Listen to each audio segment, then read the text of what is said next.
Idaan qorannaa keenya guyyaa irraatti seennee hin jennaa hongeelaa kadhatan godhaniif dhugaadha waaqayyo karaa addaama isin eebbisu eebba guddaadha kuni.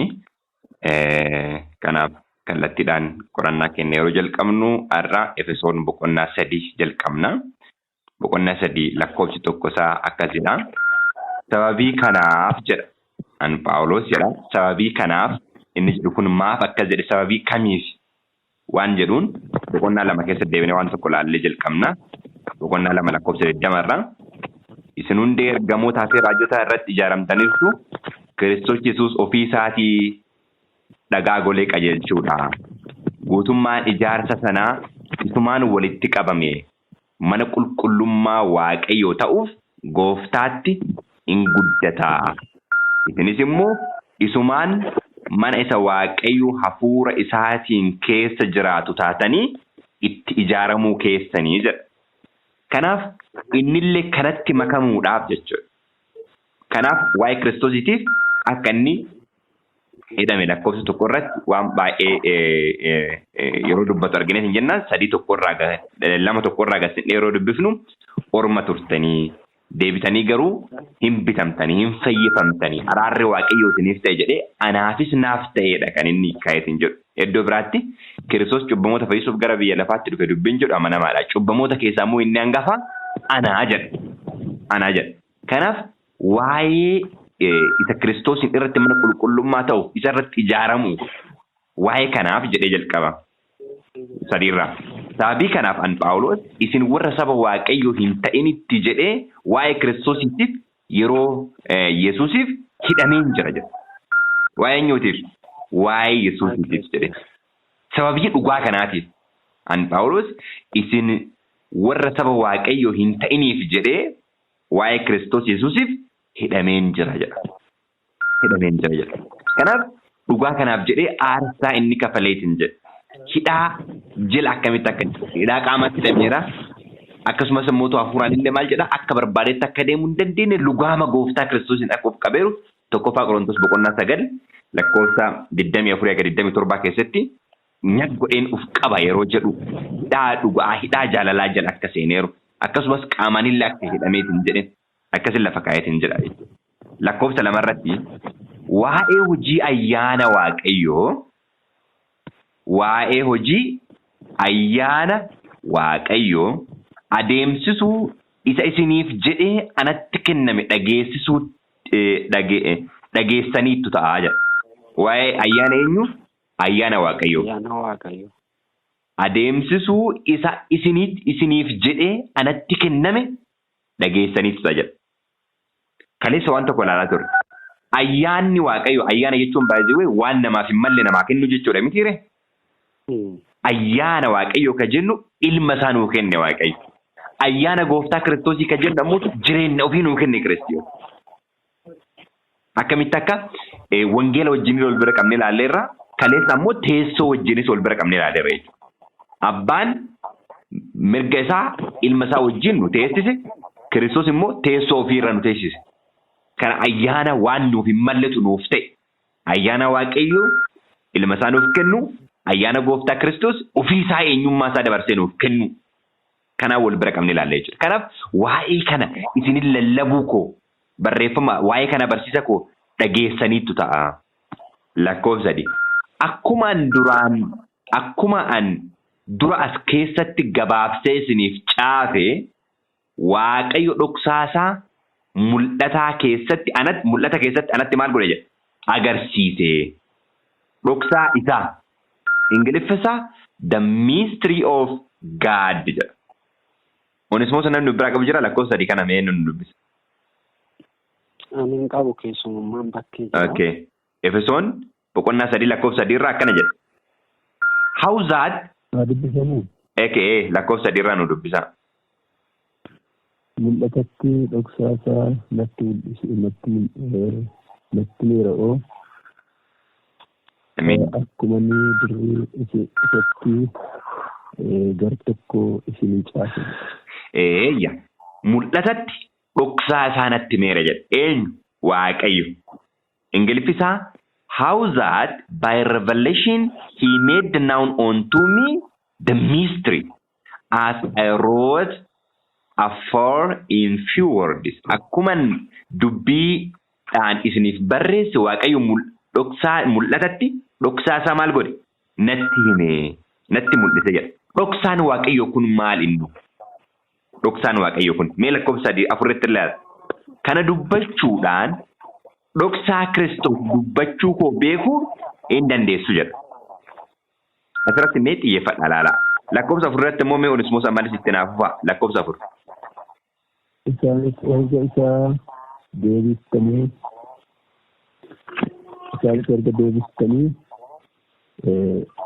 beekuu hin dandeessu. Dhoksaa Kiristoos. Jecha kanadha kanan barbaade. Ingilifis akkana jedha. Whereby when you read you may understand my knowledge in the mystery of Christ. Gubbaarratti dhoksaa Waaqayyoo jedha. Asitti immoo dhoksaa Kiristoos jedha. Kan itti mul'ate Waaqayyotu dhoksaa isaa itti hime miti. Lakkoofsa 3 maal jedha?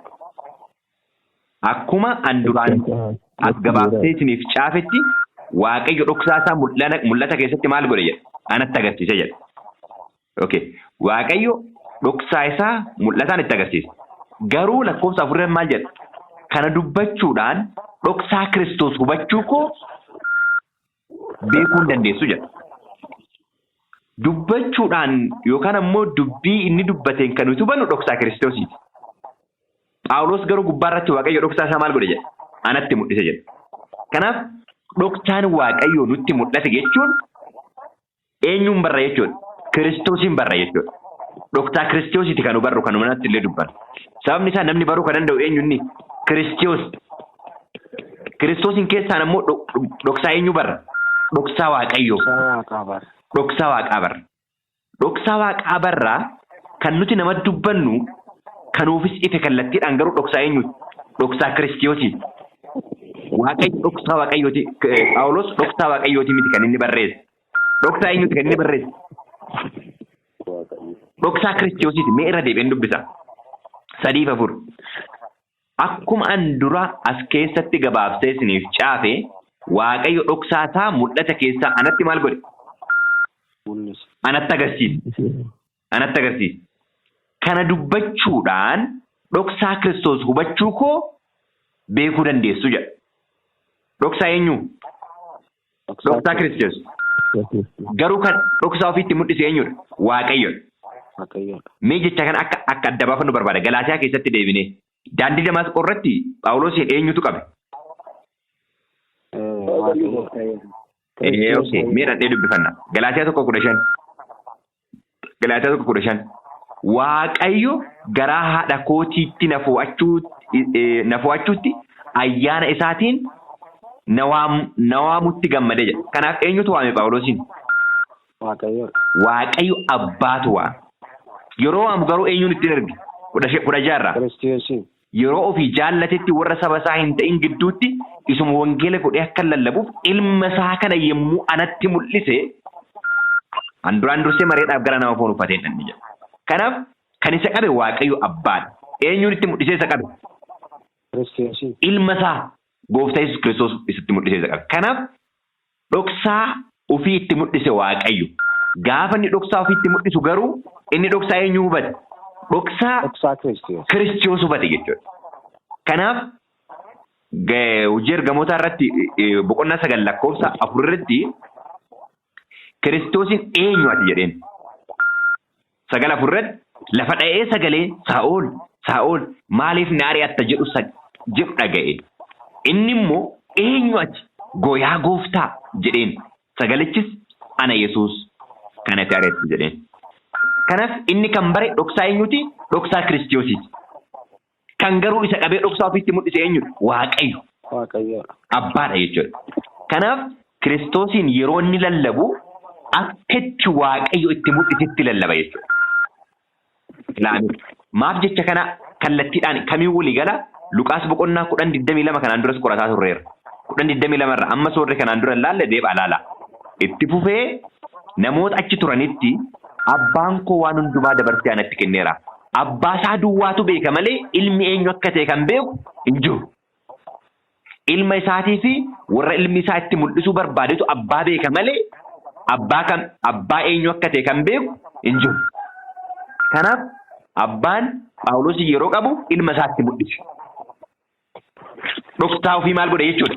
Itti agarsiise jechuudha. Phaawulos immoo dhoksaa kana kan inni bare eenyuun? Kiristoosiin. Dhoksaa isaa kana dhoksaa Yesuus Kiristoos ifa baasee maal godhe inni? Barsiisa jechuudha. Isa keessaan kanaafidha Kiristoos illee abbaan gara kootti yoo harkifne eenyus gara kootti maal ta'uu hin danda'u jedha. Dhufuu hin danda'u jedha. Kun dhoksaadha jechuudha. Mee maal jedha waa'ee dhoksaa kanaa itti deebinee Efesooniin lakkoofsa 5 irraa itti fufna. Akkana jedha lakkoofsa 5 irraa. Lakkoofsa 4 irraan dubbisa. Araara Waaqayyoo garuu boqonnaa 3 lakkoofsa 5 irraa dhaloota darban keessatti dhoksaan kun ilmaan namaatti hin agarsiifamne jedha. Dhoksaan kun ilmaan namaatti maal hin taane? Hin agarsiifamne. Amma garuu Waaqayyo hafuura isaatiin ergamoota qulqullootaa fi raajotatti maal godheera? Mul'iseera. Qolaasiyaas 1:27 irratti maal jedhaa? Kanaan duras keessa deddeemaa ilaalaa turre waan ta'eef 26 irraan isin dubbisa. Qolaasiyaas 1:26-27. Dubbiin kun bara durii jalqabee dhaloota turan dura maal ta'ee ture? Dhokatee ture. Amma garuu warra Waaqayyoof qulqullaa'anitti mul'ifameera.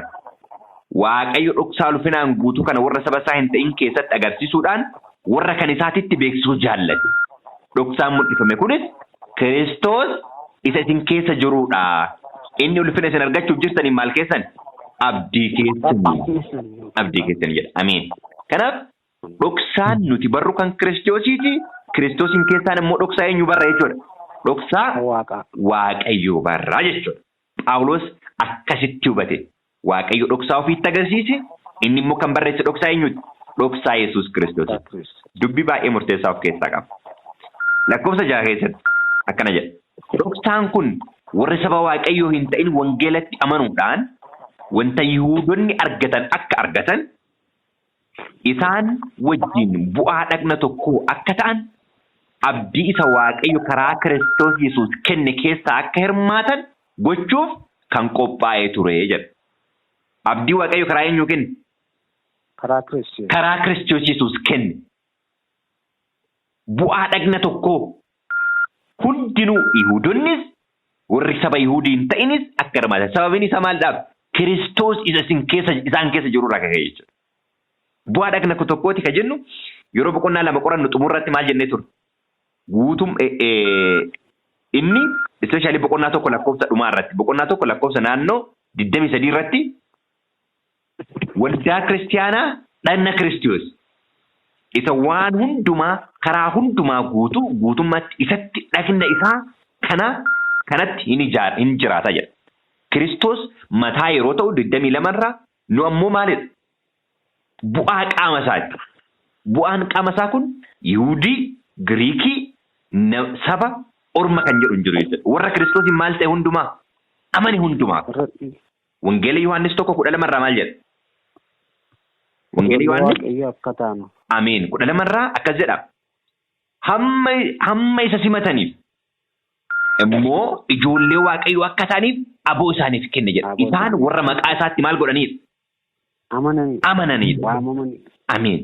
Isatti amanuun kutaa qaama isaa dhagna isaa akka taanu nu godha jechuudha. Icciita kanaadha ingidihi. Icciita waa'ee Kiristoos. The mystery of Christ, the mystery of God jedhee Ingiliffi jecha lamaan nu gargar baasee kaa'a jechuudha. Icciita kana hubanne nu. Icciita kanatu Kiristoos ijoollee isaatiif maal ta'e gale? Eenyudha Kiristoos? Ilma Waaqa jiraataati. Ilma Waaqa jiraataati. Ati eenyu gaafa jedhu an Yesuus jedheen Kiristoos. Maariyaamiin maal jedhee ture ergamaan? Ilma deessa innis eenyu jette maqaa isaa eenyu jettee moggaafta jedheen? Yesuus ilma Waaqa ilma abbaa bara baraati jedheen. Kanaaf Kiristoosis eenyu naan jettu jedhee gaafa duuka buutota gaafatu ati qulqulluu ilma Waaqa jiraataati jedhanii. Dhoksaan kun abdii nu argachuuf jirru icciita garaa keenya keessa jiru isa abdii nu qabata keenya jechuudha. Lakkoofsa 7 irraa akka kennaa ayyaana Waaqayyootti an wangeela kanaaf hojjetaa ta'eera. Kunis gochaa humna isaatii jedha. Akka kennaa ayyaana eenyuti? Ayyaana Waaqayyootti. Ayyaanni Waaqayyoo maalidha jenneerra? Ilma isaa nuu kennuudha. Ayyaanni Kiristoosoo ofii isaa nuu kennuudha. Kanaaf akka ayyaana Waaqayyootti akka inni ilma isaatti agarsiiste jechuudha. Wangeela kanaaf hojjetaa ta'eera. Kunis gochaa humna isaatii jedha. Galaatiyaa 1:16 irratti isuma kana wangeela godhee akka lallabuuf ilma isaa maal na godhe jedha. Natti mul'ise jedha. Isuma wangeela godhee akka lallabuuf. 8 irratti an warra Waaqayyoof qulqullaa'an hundumaa irra nan xinnaadha. Haa ta'uyyuu malee badhaadhummaa Kiristoos isa bira ga'uun hin danda'amne. Badhaadhummaa Kiristoos isa bira ga'uun hin danda'amne. Saba Waaqayyoo warra hin ta'initti misraachuu akka lallabuuf ayyaanni kun anaaf kennameera jedha. Ameen. Ayyaanni Waaqayyoo jechuudha. Ayyaanni Waaqayyoo badhaadhummaa eenyu isaa kennuudhaan? Badhaadhummaa Kiristoos isa bira ga'uun hin danda'amne naa kennee badhaadhummaa kanaan akka misraachuu lallabuuf na filatee jedha. Kanaaf ayyaanni Waaqayyoo badhaadhummaa Kiristoos nuuf kenne jechuudha. Nu ammoo Kiristoosiin keessa taane eenyummaa isaa addunyaatti dhimma. Dubbii humna qabu, dubbii muraadha. 9 kanaanis akeeki dhokataan kun maal akka ta'e namoota hundumaaf ibsuun anaaf kennameera. Akeeki dhokataan kun bara durii jalqabee yaada Waaqayyoo yaada isa hundumaa uume keessa ufamee ture jedha. Kanaaf inni hundumaa uume eenyudha jechuudha? Waaqayyoodha. Waaqayyo Abbaadha jechuudha. Karaa eenyu? Karaa ilma isaa. karaa Kiristoos. Mee Onesimoos lakkoofsa 9 irra naa dubbisame.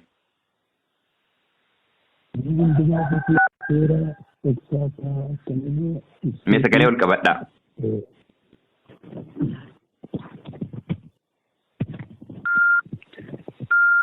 Nama hundumaa fi seera dhoksaataa akkan ibsuu fi dhokatee isa turee durii jalqabee Waaqayyo biratti waan hundumaa kan uume Yesuus Kiristoosiin. Yesuus Kiristoosiin jecha kana kan Oromiffi an qabu biraan biseeru Yesuus Kiristoosiin Ingiliffaan garuu mee isinii dubbisa. Lakkoofsa 9 irra ka jiru. And to make all men see what is the fellowship of mystery. Dhimma icciitaati yookaan immoo dhimma dhokataa baruuti gubbaarraa kalaa dhume. Tokkummaa dhokataa kana kan barootaan ture isinitti himaa which is from the beginning of the world jalqaba addunyaa jalqabe hide in God. Waaqa keessatti kan maal ta'ee ture dhokatee ture. Who created all things by Jesus Christ? God who created all things by Jesus Christ. Waaqa isa waan hundumaa eenyuun uume jedha. Gooftaa keenya Yesuus Kiristoosiin uume jedha.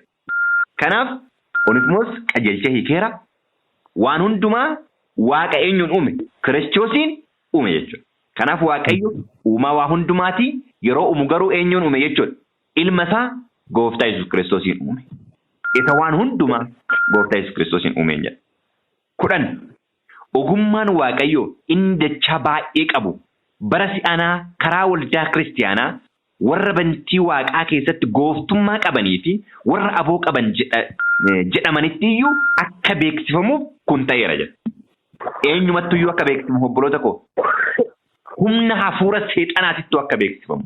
Ergamoota irrayyuu isa geggeessaa ergamoota kufanii ta'e warra aboo dukkanaa qaban. Isa kana boqonnaa 2 keessa kaleessa laallee irra badhinna. Isaanitti iyyuu maalatti fakkaatu akka beeksifamu dhoksaan kun nutti himameera. By the way, icciinni guddaan seexanni hin beekne Kiristoos eenyu akka ta'edha. Achirratti kan inni gaati. Eenyu ta'uu isaa irratti ilma waaqa jiraataa ta'uu isaa irratti. Abbaan dhimma hundumaa irratti kan inni mariisaa ture eenyu qofa. Ilma isaa qofa. Naasoo guddaa irratti fuula 493 irratti the only being in universe enter in councils of the God jedha. The only being tokko qofa ka ta'e kan marii abbaa keessa seene eenyudha jedha. Ilma isaatii jedha. Wal'aansoo guddaa keessatti. Kanaaf seexanni an akkamitti wal'aansoo marii kana keessa maal hin ta'udha? Hin seenu ka jedhudha jechuudha. Kanaaf icciita kana warra aboo dukkanaa qabanittis eenyummaa Kiristoos icciita kana maal goona jechuudha. Hin ibsina.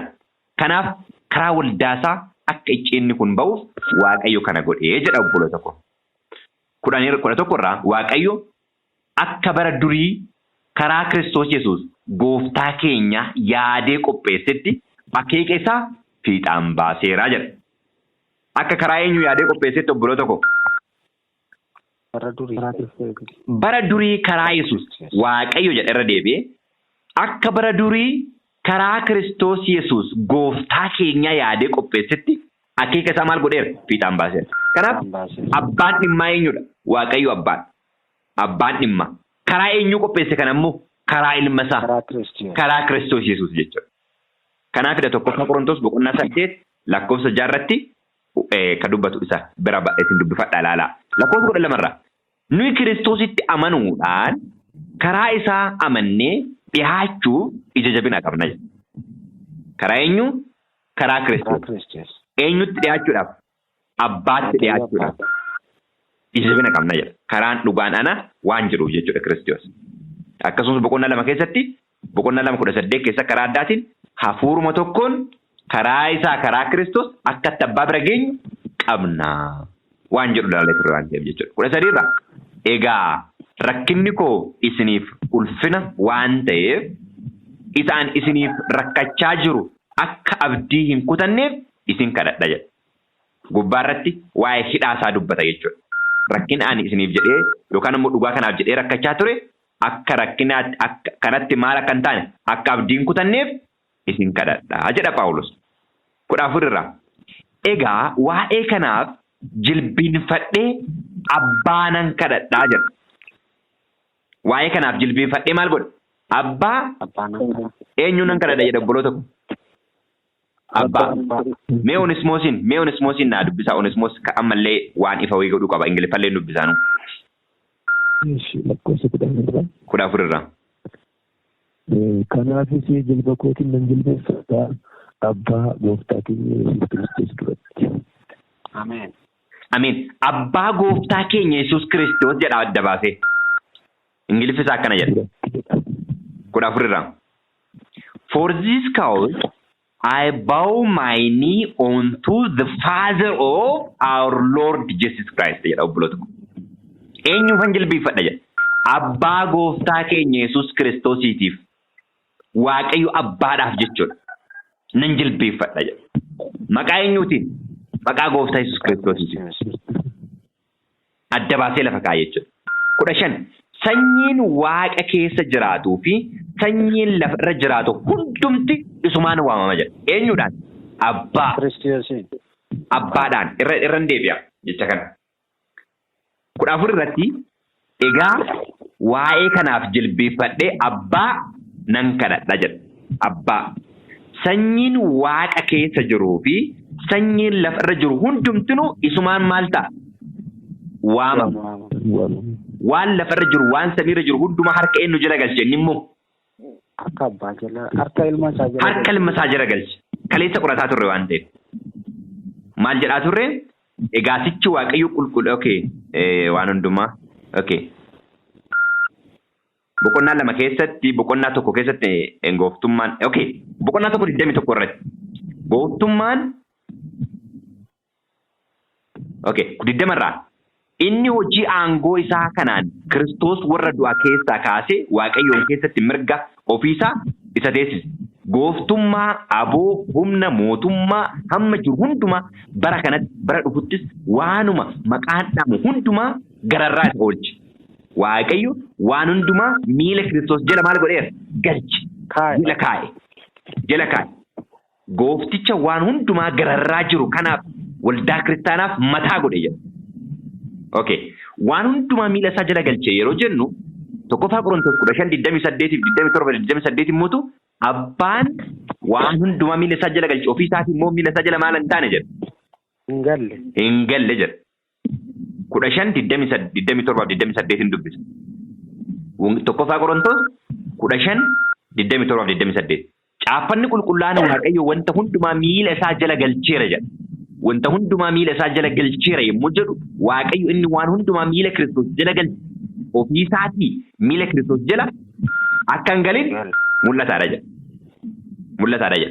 Kanaaf gara Efesoonitti yeroo deebine ardiif samiin hundinuu maqaa eenyuutiin waamama? Maqaa waaqayyo abbaatiin yeroo waamamu garuu kana hundumaa waaqayyo abbaan immoo miila eenyu jala galcheera? Miila Kiristoos jala galcheera. Sababni isaa Efesoon boqonnaa 2:10 irratti maal jennee qorataa turre 2:10 irraa nuyi hojii harka isaatii hojii gaarii isa Waaqayyo duraan dursee qopheesse karaa keessa akka deddeebinuuf karaa Kiristoos Yesuus uumamne jennee 1:10 irratti mootuu maal jedhaa barri murame yommuu guututti Waaqayyo akka ittiin fayyisuu akeeketti wanta bantii Waaqaa keessa wanta lafarra jiru hundumaa harka Kiristoos jalatti walitti qabaa jira. Kanaaf ordarii qajeelfama uumamaa argineef hin jirre harka isaa jalatti akka inni walitti qabu. Garuu abbaadhaaf jilbeeffadha jedhee sanyiin Waaqa keessa jiruu fi sanyiin lafarra jiru hundinuu isumaan maal godha jedha waamamaa. Kanaaf maaliif kana jedhee Ibroota boqonnaa 1 lakkoofsa Ibroota boqonnaa 2:2 iddoo tokko dhaqnee dubbifname Ibroota boqonnaa 2 keessaa lakkoofsa 11 irraa. Egaa inni qulqulleessu warri qulqulleeffamanis hundinuu kanuma abbaa tokkooti jedha. Inni qulqulleessu eenyudha? Kiristoos. Inni qulqulleeffamu hoo dhala namaa. Ilmaan namoota. Hundinuu kanuma eenyuti jedha? Kanuma Kiristoos. Kanuma abbaa tokkooti. Irran deebi'a. Ibroota boqonnaa 2 lakkoofsa 11. Inni qulqulleessu Kiristoos warri qulqulleeffaman dhalli namaa hundinuu kanuma eenyuti jedha? Kanuma abbaa tokkooti. Waaqayyo abbaati. Kanuma abbaa tokkooti. Sababii kanaaf inni qulqulleessu sun obboloota koo jedhee isaan waamutti maal hin godhu jedha? Hilleeyyaan. Hiyyeella'u jedha. Ameen. Kanaafi nuti obboloota koo jedhee nu waama jechuudha Kiristoos. Kanaaf wanti hundinuu samii keessa kan jiru lafa jala kan jiru hundumaa harka ilma isaa jala kan galche eenyudha? Abbaa. Waaqayyo abbaadha. 16 waa'ee namummaa keessaan isa keessaaf immoo abbaan akka badhaadhummaa ulfina isaatti karaa hafuura isaatti humnaan guutamuu akka isinii kennuuf nan kadhadha jedha. Eenyu abbaan akka badhaadhummaa isaatti maal isinii akka kennuuf hafuura isaatti akka isin guutamuu hafuura akka isin argattaniif nan kadhadha jedha. Guutamuun hafuuraa kun karaa eenyuun dhufu? Karaa Kiristoos Yesuus. Karaa Kiristoos. Eenyu biraa? Abbaa biraa. Waaqayyo abbaa biraa. Lakkoofsa 17 irraa Kiristoos amantiidhaan garaa keessan keessatti akka buufatuuf jedha. Laalame. Kiristoos amantiidhaan garaa keenya keessa buufate hafuura qulqulluudhaan maal taana? Guutamna. Eenyu biraa? Abbaa biraa 16 akka itti ibsutti jechuudha. Jaalalattis hiddaa fi hundi akka godhataniif kadhata kooti jedha. Jaalalatti maal akka godhataniif? Hundi akka godhataniif. Kadhata kooti jedha obboloota koo. Kun kan ittiin taanu amantiidhaan Kiristoos keessa keenyatti qulqulleessuudhaan hafuura qulqulluudhaan ammoo ta'uudhaan guutamuudhaan kan arganna jechuudha. Yeroo baay'ee waa'ee dhimma kana yeroo qorannu hafuurri qulqulluun hin jiru jedhaattu jedhu namoonni. No! Nuka jedhaarru ka qorataarru hafuura qulqulluudhaan maal taana jedhaarru guutamna. Hafuura qulqulluudhaan cuuphamna. Hafuura qulqulluudhaan dibamna jedhaarra jechuudha. Hafuura qulqulluun kun immoo hafuura kan Kiristoos abbaan karaa ilma isaa hafuura qulqulluudhaan akka inni nu guutu, akka inni nu dibu, akka inni nu cuuphu kana kan nuti qorataarra obboloota koo. Akka Kiristoos immoo cubbumoo waan barbaannuuf jechuudha. Fooliin Kiristoos nurraa akka dha'u waan barbaannuuf. Kan cubbumoo eenyu duwwaa waan ta'eef Kiristoos duwwaa qofa waan ta'eef kan nuti barbaannu hafuura isaati. 18 irra warra Waaqayyoof qulqullaan hundumaa wajjin dhoksaa ogummaa isaa hammam akka bal'atu, hammam akka dheeratu, hammam akka ol fagaatu, hammam akka gadi fagaatu hubachuun akka dandeessani. Jaalala Kiristoos isa safara beekumsa namaa bira darbu beektanii guutummaa Waaqayyoo bira amma geessanitti akka guutamtaniif nan kadhadha. Amiin. Guutummaa Waaqayyoo. Mee 19 kana Onesimoos maal jedha? 19 jaalala Kiristoos beekuma hundumaaf kan caalu akka beektanitti guutuu akka taatanittis hamma guutummaa Waaqayyoo. Amiin. Mee Ingiliffa isaa isinii dubbisa 19 kana warra Ingiliffa beektanis baay'ee waan jiruuf 19 isinii dubbisa. And to know the love of Christ jaalala Kiristoos akka beektaniif which part the knowledge beekumsa namaa kan caalu that you may be filled with all the fullness of God. Ingiliffi guutummaa waaqummaa biraan mageessanii fudhuun taane guutummaa waaqummaatiin akka guutamtaniif jedha. Maalidhaan kan nuti guutannu obboloota koo guutummaa waaqummaatiin hafuura qulqulluudhaan jechuudha. Kanaaf hafuura qulqulluudhaan guutamne jechuun guutummaa qixa Kiristoositti maal ta'e jechuudha. Guddanne jechuudha. Qixa Kiristoositti guddachuu jechuudha. Kanaaf inni kun maal jedhama guutummaa waaqummaati. Kiristoosiin eenyummaa isaa qooddachuu jechuudha. Qolaasiyaas biraa yoo baane jecha kanatti deebinaa yaadatti qabadhaa. Efesoon boqonnaa 3 lakkoofsa 19 kan fullness of God jedha. Qolaasiyaas keessatti immoo fullness of God jedha. Sanniin yeroo biraan baanu laata.